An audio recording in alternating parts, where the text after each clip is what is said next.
हरे कृष्णा। चैतन्य चरितामृत की जय। श्रील प्रभुपाद की जय। गुरु महाराज की जय। जय जय श्री चैतन्य जय नित्यानंद, जय अद्वैत चंद्र जय गौर भक्त वृंद। हरे कृष्णा कृष्णा कृष्णा हरे हरे, हरे राम राम राम हरे हरे। चैतन्य चरितामृत आदि लीला अध्याय 4 श्लोक नंबर 63।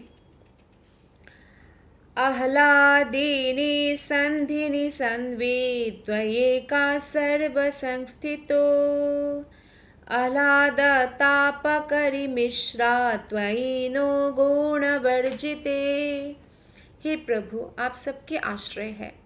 आह्लादिनी, संधिनी, संवित, ये तीनों आप में एक ही आध्यात्मिक शक्ति के रूप में रहती है, किंतु सुख दुख तथा इन दोनों के मिश्रण को उत्पन्न करने वाले भौतिक गुण आप में नहीं पाए जाते, क्योंकि आप में भौतिक गुण नहीं होते।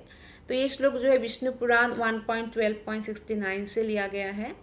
और भगवान को निर्गुण बोलते हैं ना। निर्गुण मतलब ये नहीं कि कोई गुण ही नहीं है, वो शून्य है, ये मतलब नहीं है। निर्गुण मतलब है कोई भौतिक गुण नहीं पाया जाता भगवान में, इसलिए। और निराकार का मतलब ये नहीं कि भगवान शून्य है, मतलब भगवान का कोई भौतिक आकार नहीं है, इसलिए। कृष्ण के माता पिता, धाम, कृष्ण का गृह जो घर, शैया सोने का जो बिस्तर है, आसन, सभी शुद्ध सत्व के रूपांतर है। ये सब के सब जो है एक्चुअली आत्माएं हैं जो भगवान की सेवा में लगते हैं ना। उसमें कोई जड़ चीज़ नहीं होते हैं, सब भगवान के भक्त हैं। कोई शांत भाव में है तो भगवान के शैया है, ऐसे लाखुटी है, भगवान के वस्त्र है, तो माता पिता वात्सल्य भाव में है, इस तरह से धाम शांत रस में है।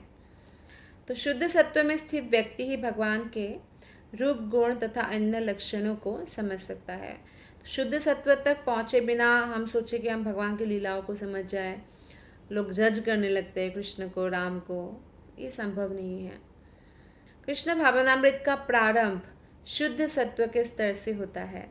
तो जब हम हरिनाम लेते हैं ना, हरे कृष्ण कृष्ण कृष्ण हरे हरे, हरे राम राम राम हरे हरे, तो इस महामंत्र का जब हम 16 माला रोज जप करते हैं तो धीरे धीरे हम भक्ति में प्रगति करके विशुद्ध सत्व के स्तर तक जब आगे बढ़ेंगे, तब जाके जो है हमारा जो है कृष्णा प्रेम तक पहुंचने का जो है द्वार खुलेगा, हमारे लिए मार्ग खुलेगा। जब जीव प्रकृति के तीनों गुणों से अतीत होकर विशुद्ध सत्व में स्थित होता है, तब वो अपनी सेवा की भावना से पूर्ण पुरुषोत्तम भगवान के रूप गुण तथा अन्य लक्षणों की अनुभूति प्राप्त कर सकता है। विशुद्ध सत्व में स्थित हुए बिना कोई भगवान के रूप गुण लीला धाम आदि के बारे में उतना समझ नहीं सकते हैं, अनुभूति उतना प्राप्त नहीं कर सकते हैं। तो भगवान सदैव आध्यात्मिक अस्तित्व में रहते हैं, अतः उनको समझाने के लिए शुद्ध सत्व के पद पर स्थित होना आवश्यक है, क्योंकि भगवान जिस स्टेज पर है आध्यात्मिक, हमेशा आध्यात्मिक रहते हैं। तो भगवान को समझने के लिए हमें भी आध्यात्मिक बनना पड़ेगा और शुद्ध सत्व स्टेज तक जाना होगा। श्लोक नंबर 66, ये श्रीमद् भागवतम की 4.3.23 श्लोक है। सत्वं विशुद्धं वसुदेव शब्दितं, यदीयते तत्र पुमानपावृतः, सत्वे च तस्मिन् भगवान् वासुदेवो, यथोक्षजो मे मनसा विधीयते। शुद्ध सत्व की दशा, जिसमें पूर्ण पुरुषोत्तम भगवान किसी भी आवरण के बिना प्रकट होते हैं, वसुदेव कहलाती है। इस शुद्ध अवस्था में भौतिक इंद्रियों से परे और वासुदेव कहलाने वाले भगवान मेरे मन में अनुभूत होते हैं। तो ये श्लोक जो है शिव जी द्वारा कहा गया है। तो भगवान इस प्रकार जो है जब शुद्ध सत्व के स्तर तक हम पहुंच जाते हैं तो हमारे मन में हम अनुभूति कर सकते हैं। हालांकि वहाँ नहीं पहुँचे बिना भी भक्त भगवान के बारे में थोड़ा बहुत अनुभव कर सकते हैं, लेकिन धीरे धीरे हमें उस स्टेज तक जाना चाहिए। तो संबित शक्ति जो है, तो यहाँ इसमें बताया गया है, ये श्लोक नंबर 67 है। कृष्णे भगवता ज्ञान संविते रसार, ब्रह्म ज्ञान अधिक सब तार परिवार, अलादे निसार प्रेम प्रेम सार भाव, भावेर परम काष्ठ नाम महाभाव, महाभाव स्वरूपा श्री राधा ठाकुरानी, सर्वगुण खनि कृष्ण कांता शिरोमणि। तो अभी हमने 69 श्लोक तक पढ़ा। तो इसमें बताया गया है कि कृष्ण को पूर्ण पुरुषोत्तम भगवान होने के कारण जो है हर वस्तु का, हर स्थान का, हर बात का ज्ञान रहता है, क्योंकि वो भगवान है। इसलिए हम नहीं जान सकते कि कहाँ पे क्या है और कहाँ पे क्या नहीं है, राइट। लेकिन भगवान जो है वो सब कुछ जानते, वो अंतर्यामी होते हैं। इसलिए जो हमारे माता पिता है तो अंतर्यामी नहीं होते, इसलिए वो बच्चों की हर बात को नहीं जान सकते। हालांकि वो बच्चों से प्रेम करते हैं, लेकिन भगवान जो आत्मा उनके ही एक्चुअली अंश है, वो सब बातें जान सकते हैं। इसलिए जो शुद्ध भक्ति करते हैं या करना चाहते हैं, वो भगवान से कुछ भी भौतिक मांगते नहीं हैं। क्यों? क्योंकि उनको मालूम है वो तो अंतर्यामी है, मेरे लिए क्या अच्छा है क्या बुरा है वो कर देंगे, मुझे बस सरेंडर करने की ज़रूरत है। मेरा किस समय में कौन सा काम होना है वो ध्यान रख लेंगे, मुझे बस उनका ध्यान रखने की ज़रूरत है। तो ऐसे करके वो लोग जो है कोई भी भौतिक वस्तु के पीछे भगवान से प्रार्थना भी नहीं करते हैं। वो कहते भगवान ऐसा है कि मेरा जीवन का डोर मैंने आपको सौंप दिया है, अब आप देख लीजिए कब क्या करना है क्या नहीं करना है। और ऐसे जो सरेंडर करते हैं ना, जैसे आप साधारण एग्जाम्पल ले लीजिए, जब माता पिता, आजकल ज़माने में क्या हो गया कि बहुत सारा लव मैरिज होने लगा, तो पेरेंट्स पूछते हैं कि कोई पसंद का है तो बता दो। तो जब बच्चा बोलता है नहीं मैंने आज तक तो कभी किसी को पसंद नहीं किया, या बेटी है मान लीजिए वो बोले और बोले कि आप ही को ढूंढना है मेरे लिए, लड़का आपको ढूंढना है, तो माता पिता को और टेंशन हो जाता है कि अभी तो हमें बहुत अच्छा लड़का ढूंढना पड़ेगा, क्योंकि इसने अगर पसंद करके रखा होता तो शादी हो जाती तो फिर भी ठीक है उसकी पसंद है करके हम करा भी देते, लेकिन अभी हमें ढूंढना है तो उसकी पसंद भी हो और कैरेक्टर नेचर सब अच्छा हो, उसको सुखी रखे, बहुत आदर करे, ऐसा ढूंढना होगा। तो उनका और चैलेंज बढ़ जाता है।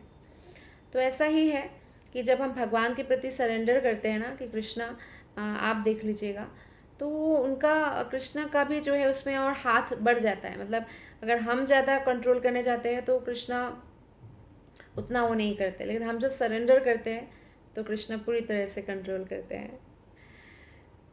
तो इसीलिए जो है भगवान अंतर्यामी हैं और हर वस्तु का उनको ज्ञान है, हर किसी के बारे में वो जानते हैं।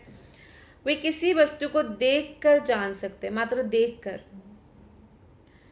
भगवान अंतर्यामी है तो इसलिए जीव के ज्ञान के भी जो है 3 विभाग होते हैं। प्रत्यक्ष ज्ञान होता है, जैसे भगवान तो हर वस्तु को बिना देखे भी देख कर भी जान सकते हैं, लेकिन जीवात्मा जो होते हैं वो उनका ज्ञान कैसा होता है, प्रत्यक्ष विधि, अप्रत्यक्ष विधि, विकृत ज्ञान। जैसे आँख कान नाक हाथ जैसे भौतिक इंद्रियों से भौतिक पदार्थ जो इंद्रिय की अनुभूति में है, तो वो निश्चय ही विकृत ज्ञान को उत्पन्न करती है ना। कि जैसे मान लीजिए आपको कुछ सुनाई नहीं दे रहा है, तो इसका मतलब नहीं है कि वो आवाज़ नहीं है। या आपने देखा होगा कि कुत्तों को बहुत जल्दी घ्राण शक्ति बहुत तेज है, कुछ इसको सूंघ के उसको निकाल देते हैं, लेकिन मनुष्य तो नहीं निकाल सकता। कई सारी चीज़ें जो है आभास हो जाता है चिड़िया को या कुछ कीट पतंग को, पर हमें तो नहीं होता। तो हमारा इसलिए जो है ये विकृत ज्ञान को ही उत्पन्न करते हैं। भले ही हमारा कोई भी प्रकार का जो है भौतिक ज्ञान हो, वो एक्चुअली विकृत स्थिति को ही हमें दिखाती है, क्योंकि भौतिक ज्ञान से आप भगवान को तो जान ही नहीं सकते। कोई कितना ही बड़ा आदमी बन जाए भौतिक ज्ञान प्राप्त करके, आध्यात्मिक ज्ञान से ही हम भगवान को जान सकते हैं, उसमें भी भक्ति करने से जान सकते हैं। सिर्फ आध्यात्मिक ज्ञान ज्ञान ज्ञान अर्जन करने से नहीं होगा, उसको प्रैक्टिस करना पड़ेगा। तो जब ज्ञान का संवित अंश उसी अंतरंगा शक्ति को की आह्लादनी शक्ति से प्रकाशित होता है, तो वे मिलकर कार्य करते हैं और तभी मनुष्य को भगवत ज्ञान प्राप्त हो सकता है। तो एक्चुअली भगवान की अंतरंगा शक्ति का यहाँ पे बहुत रोल होता है। और भगवान की और वैष्णवों की बहुत कृपा होती है, तब जाके जो है हम ये ज्ञान प्राप्त कर सकते हैं। तो आह्लादनी शक्ति का जो सार है वो भगवत प्रेम है, और भगवत प्रेम का सार भाव है, और भाव का चरम विकास महाभाव है। तो भगवत प्रेम जो है उत्पन्न जब होता है उसका भी दो विभाग होता है। एक तो भगवान के लिए शुद्ध प्रेम और एक मिश्रित प्रेम होता है।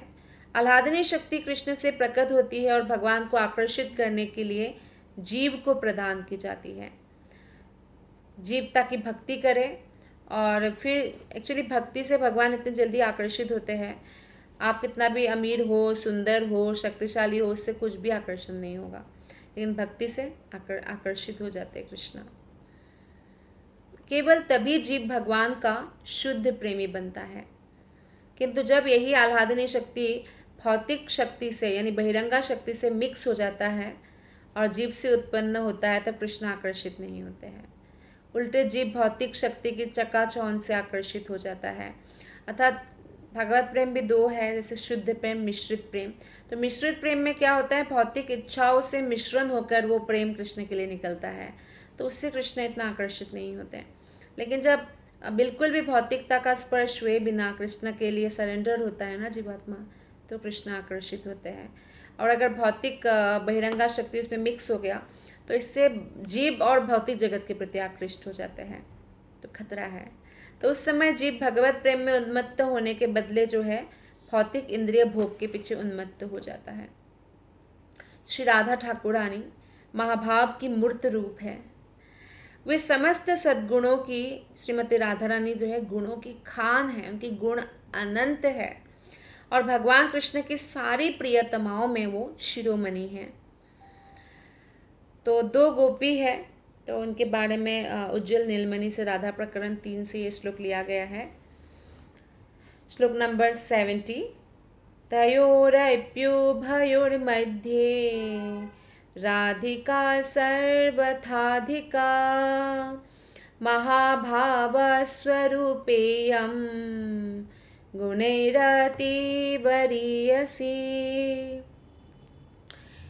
दो गोपी है, श्रीमती राधा रानी और चंद्रावली। तो इनमें श्रीमती राधा रानी सभी प्रकार से श्रेष्ठ है। वे महाभाव की मूर्तिमंत स्वरूप है और सद्गुणों में सर्वोपरि है। तो जो चंद्रावली के साइड है, जैसे एक लेफ्ट साइड है, लेफ्ट बाम, जो लेफ्ट साइड में मतलब कृष्ण के वाम वाले जो गोपी है वो राधा रानी और उनकी सखिया है, और राइट वाले जो गोपी है वो चंद्रावली और बाकी और गोपियाँ है। तो राधा रानी और गोपिया जो राधा रानी का ये भाव है कि कृष्ण मेरे हैं, और चंद्रावली जो गोपी है वो भी कृष्ण से प्रेम करती है और वो सोचती है कि मैं कृष्ण की हूँ। तो यही बस भावों का अंतर है दोनों में। लेकिन श्रीमती राधा रानी जो है समस्त गोपियों में सर्वश्रेष्ठ है, क्योंकि वो महाभाव की मूर्तिमंत स्वरूप है, और जो सद्गुण है उसमें भी वो सबसे उच्च है, सबसे ऊपर है, ये बताया गया है। श्लोक नंबर 71। कृष्ण प्रेम भाविजार चित्तेन्द्रिय काय, कृष्ण निज शक्ति राधा क्रीड़ा रसहाय।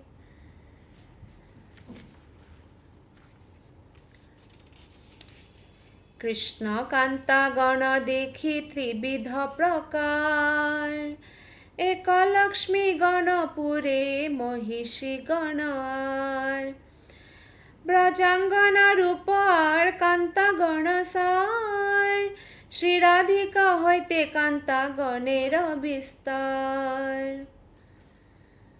तो यहाँ पे बताया गया है, अभी हमने श्लोक नंबर 75 तक पढ़ा। तो यहाँ पे बताया गया है कि राधा रानी का जो मन है ना, इंद्रिया, राधा रानी के शरीर, सब कृष्ण प्रेम से रंगे हुए हैं। वे कृष्ण की निजी शक्ति है राधा रानी, और वे उनकी लीलाओं में उनकी सहायता करती है। उनका शरीर, मन, इंद्रिया कृष्ण प्रेम से पूर्णतया दीप्तिमान है। और राधा रानी के बारे में ब्रह्म संहिता 5.37 में हम पढ़ते हैं, आनंद चिन्मय रस प्रतिभाविताभिस्ताभिर्य एव निजरूपतया कलाभिः गोलोक एव निवसत्यखिलात्मभूतो गोविंदमादिपुरुषं तमहं भजामि। मैं उन आदि भगवान गोविंद की पूजा करता हूँ जो अपने निजी धाम गोलक में अपने ही आध्यात्मिक स्वरूप के सदृश एवं आह्लादनीय शक्ति के मूर्तिमंत स्वरूप श्रीमती राधा रानी के साथ निवास करते हैं। उनकी संगिनियाँ उनके वे विश्वस्त सखियाँ हैं जो उनके शारीरिक स्वरूप की विस्तार है और नित्य आनंदमय आध्यात्मिक रस से ओतप्रोत है। तो राधा रानी का ही विस्तार है, समस्त उनकी सखियाँ भी। भगवान कृष्ण की प्रिय प्रेमिकाएं जो है, कृष्ण की प्रेमिकाएं 3 प्रकार की है। एक तो लक्ष्मियां हैं जो अनंत वैकुंठ जगत में निवास करती है भगवान नारायण के साथ, और कृष्ण की द्वारका की रानियां हैं 16,108 जो द्वारका से भी नहीं कि पृथ्वी में है, ऊपर वैकुंठ लोक में भी द्वारका है। और साथ ही साथ जो है ब्रज की गोपिका, ये 3 प्रकार की भगवान की प्रेमिकाएं हैं, लक्ष्मियां, ब्रज की गोपिकाएं और कृष्ण की रानियां। लेकिन इन तीनों प्रकार की प्रेमिकाओं में गोपिकाएं सर्वोपरि है, और ये सभी प्रेमिकाएं भले ही वो गोपी हो, लक्ष्मियां हो या रानियां हो, सब राधा रानी का ही विस्तार है। इस शास्त्र से हमें साफ पता चलता है। तो जो लोग कहते हैं कि रुक्मिणी को विवाह किया, राधा रानी को नहीं किया, अरे रुक्मिणी भी राधा रानी का ही तो विस्तार है, सब राधा रानी का विस्तार है। तो जिस प्रकार स्त्रोत रूप भगवान कृष्ण सारे अवतारों के कारण हैं, उसी प्रकार राधा भी सारे विस्तार जो कृष्ण की प्रेमिका है सबके विस्तार का कारण है। इस 76 श्लोक में बताया गया है, अवतारी कृष्ण जे छे करे अवतार अंशिनी राधा होते 3 गणेर विस्तार। जैसे भगवान कृष्ण से अनेक विष्णु का विस्तार है, राधा रानी से अनेक लक्ष्मियों का विस्तार है, इस तरह से। तो आगे बताया गया है 78 में, लक्ष्मी गण तार वैभव विलासां स्वरूप महिषी गण वैभव प्रकाश स्वरूप।